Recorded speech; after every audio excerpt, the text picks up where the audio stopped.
So may I request our next panelist, Ms. Kavita Saraswat, she's with World Bank and addressing, World Bank is known for addressing gender-related issues in their projects. I understand they have recently started a network called V-Power for South Asia, which is specially looking to support higher participation of women in the energy sector and utilities. Kavita is a champion of V-Power, and during the course of her work in World Bank, she works a lot with power utilities. Kavita, can you please talk about V-Power and also cover what specifically the utilities can do to increase participation of women workforce, particularly at senior levels? Thank you. Over to you, Kavita. Thank you, Reena.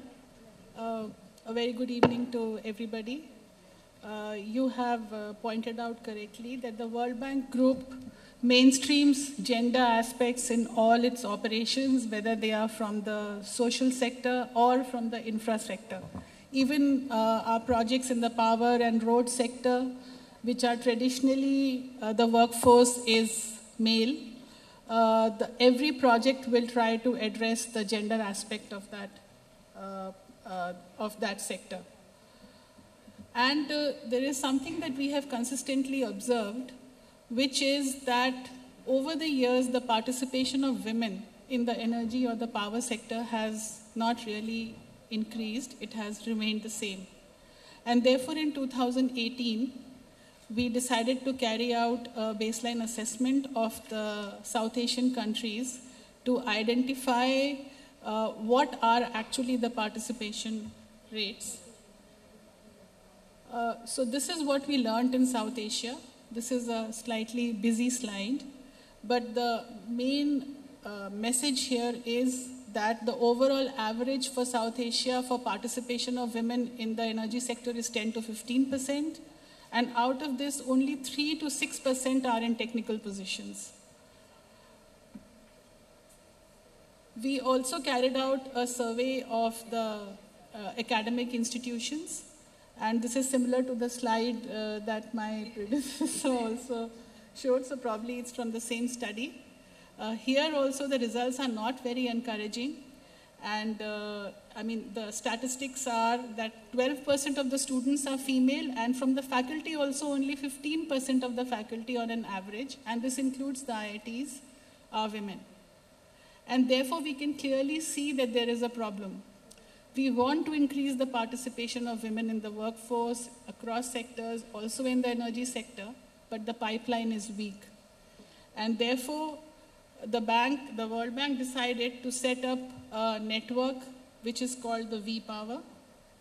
And this is a regional professional network which has 3 main objectives: to support higher participation of women in the energy sector and utilities, also to foster retention and professional development of women who are already in the sector, and also to promote a normative change in the STEM education. So how we are doing it is through, highlighting female role models and mentors for students and professional women, providing networking opportunities to women who are there in the sector, and also to foster their professional development through training programs, exposure visits. And we are doing this through our utility partners. As of now, there are 21 partners which V-Power has, and we welcome more partners. And we have companies like Tata Power Delhi and EESL, Energy Efficiency Services Limited. We also have the Bhutan Power Corporation, Bangladesh, ITCOL, and the power company. Then IEEE, Women in Engineering, is a very vibrant network. They work very actively with us, or rather we work very closely with them. We've had several regional conferences. So this is how the bank is trying to do certain activities to promote the participation of women in the energy sector. Now coming to the second part of your question, Reena, about what the utilities can do to increase female participation. As I pointed out at the beginning of my presentation, the pipeline is weak. And the first and foremost action which needs to be taken is to build the pipeline. Because even if utilities have women-friendly policies, if they don't have enough candidates available, recruitment and retention are things that, we cannot move to that. And these are just some suggestions that for the utilities to take. And this is actually based on the actions which are already being taken by our V-Power partners. So industrial tours can be organized for students to project sites and facilities, internship programs with special focus on female interns. Partnering with technical institutions for utilities is a very important area, and this is going to add value to both the sides. And this can be done through professional guidance and scholarships, to facilitate the visits of prominent women engineers or women in the technical fields as visiting faculty to these institutions, providing travel grants to participate in international workshops and conferences, and very important, play an advocacy role to the government, to promote gender-friendly policies. All of these activities need two things. One is a commitment from the utility. First of all, a recognition that yes, this is something which they need to do for various reasons, and also resources. One way of getting the resources is to actually set aside the CSR funds which are available with all companies for these activities. Only a small portion of the CSR funds will be sufficient to kickstart. And also, in order to mainstream gender activities in the utility operations, incentivize the employees through things like performance appraisal, make it a part of the performance evaluation of the employees, especially of the managerial level. And actually, this is there in the World Bank also. Managers, when they are evaluated for their performance, one of the criteria is also to see how many women they have been able to recruit and retain. The second is recruitment and retention. So some of the ideas here are that the recruitment seminars which are held, they can include details relevant for potential female candidates. Utilities can adopt policy to increase female participation in workforce and include it in managerial performance appraisals, as I said. And the third point, all of us know what needs to be done to make the work environment more friendly for women. There are flexi work, maternity and paternity leave, sexual harassment policy, creches, childcare room, prayer rooms also are required in certain social settings, transport when late hours, security measures, and very important, sensitization of the male colleagues to work together with the female colleagues.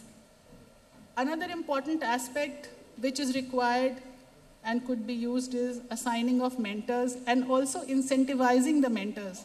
So mentors are needed for all employees. It's not confined to women, but women will benefit better from it because there are different stages in their life when they are at a flexi point where they have to decide whether they want to work or they have to sit at home and take care of the family. At this point, if a woman has a mentor in the company who is able to advise her, guide her, and let her see what the future will be like for her if she continues, it really helps. Also, we tend to see that women do not participate in off-site activities which are carried out. These are team building activities or retreats and all. So how can you facilitate that participation? Maybe by allowing them to bring their child along. So these are just very small, simple things, but they help.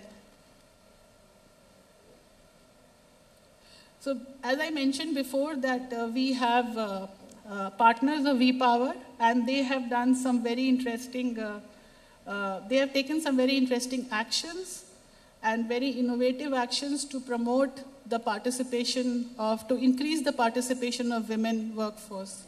Water and Power Development Authority in Pakistan. Pakistan also has a very vibrant Women in Power network. So the Women in Power network has worked with WAPDA, and they have hosted several career awareness and activities. They have organized visits for schoolgirls and for college students to their own sites. For example, Tarbela Dam is a huge hydro project in Pakistan, and they organized a visit to that dam, to the Mangala Power Station. TED Talk was also organized for women role models. And WAPDA is committed to improving recruitment, training, and retention of its female employees by 2020. WAPDA has also established a network within the company itself, and they are trying to provide facilities for women employees. Second is the Ceylon Electricity Board in Sri Lanka. They have been very actively pushing the women empowerment agenda to support their female employees. They have also organized several forums and very important personality and attitude development programs, leadership training programs, which are also very important. So, Reena, you said that how to increase the participation of women at the senior level. So, for that, this exposure to leadership training and mentoring is very important. Next is DABS, the Afghanistan utility. And in 2019, DABS hired 116 female interns, which is a big achievement. They also hired engineers and graduate students. They provided separate prayer facilities, washroom facilities, and I mean, it was not expected, but they have been working very, very actively to increase the awareness about gender issues with government officials. So this is the advocacy role that I was talking about. With this, I come to the end of my presentation. Thank you. Thank you so much, Kavita. You're right on time for your presentation. And thank you so much for sharing details about the very good initiative that World Bank has taken called WePower, and for the suggestions that you have brought in front of the audience and the organizations working towards the sector about increasing the role of women, how to retain them in their positions, and enhancing their skills.